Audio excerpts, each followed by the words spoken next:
On est à la Tour Eiffel, un endroit magique et exceptionnel.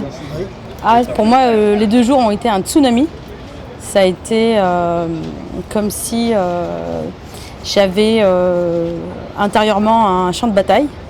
J'étais en pleine guerre, vraiment la vraie guerre, des explosions, du sang partout. Et hier, donc j'ai pas dormi.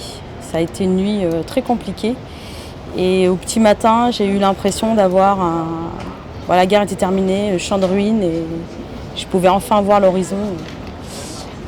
Et là, il va falloir que je me mette à construire en fait. Voilà. C'est plutôt positif? C'est très très positif. Très très positif.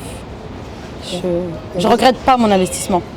Pour moi, ça a été un moment très compliqué, puisque émotionnellement, ça me remettait encore dans le passé. Physiquement, je tremblais, j'avais des grosses palpitations cardiaques. Et puis du coup, je ne sais pas ce qui s'est passé. J'ai fait abstraction des caméras, du public. Et j'ai tout balancé. Et j'ai retenu quand même certaines parties parce que voilà, je déteste faire pitié. Donc il y a des choses que j'aime. Et après, ça a été très compliqué d'accepter les compliments des autres participants, puisque je sais en donner, mais je ne sais pas recevoir. C'est quelque chose chez moi qui... je suis plus une personne avec ma personnalité qui soutient et qui va apporter aux autres, même dans mon business, parce que je sais le faire.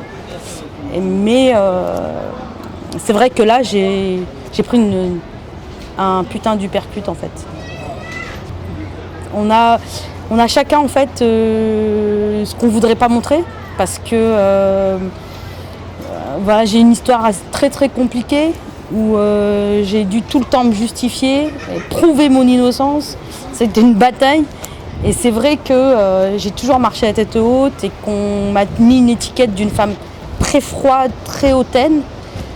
Et oui, depuis toujours, depuis tout petite, j'ai jamais voulu qu'on prenne pitié, parce que pour moi, mon physique n'était pas agréable, mais Dieu m'avait doté d'un cerveau, donc je me suis toujours vue comme un cerveau, c'est tout, un cerveau sur pattes. Et c'est tout, après le reste, ça doit changer et ça va changer, ouais. C'est clair. Là, je dois me battre pour moi-même et pour ma fille. En fait, ça faisait 6 mois, 1 an que je suivais Steve Abdelkarim à la radio, sur YouTube. Donc j'y avais regardé toutes ses formations. Et ensuite, j'ai eu envie de la faire. Mais c'était compliqué financièrement. J'ai pris contact avec une jeune femme qui est sur le groupe de transformation, qui s'appelle Rizlen Riz, que j'aurais adoré voir aujourd'hui en personnel encadrant. Je lui ai demandé ce qu'elle en pensait, est-ce que par rapport à moi-même et ma personnalité, par rapport à mon vécu, parce que voilà, j'étais une femme chef d'entreprise, j'avais 6 employés en France, 10 employés au Maroc.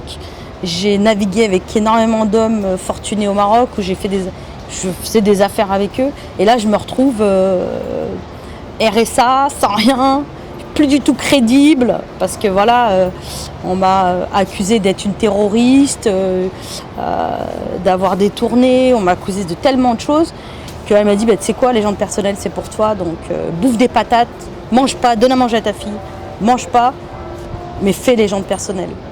Donc j'ai suivi ses conseils, j'ai vendu des vêtements qui me restaient, quelques petits vêtements de marque qui me restaient, et je me suis payé la formation les gens de personnel.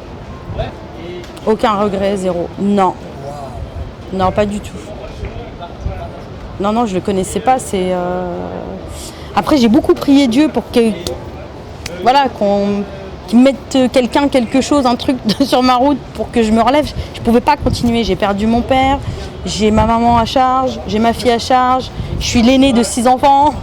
Donc tout ça, c'est pas possible. Il faut se relever, il faut se battre, il faut retrouver sa place, il faut reprendre de sa dignité, il faut montrer que voilà, on est peut-être issu d'immigration, mais on a apporté, c'est ce que je dis toujours, j'ai payé énormément d'impôts, j'ai apporté énormément.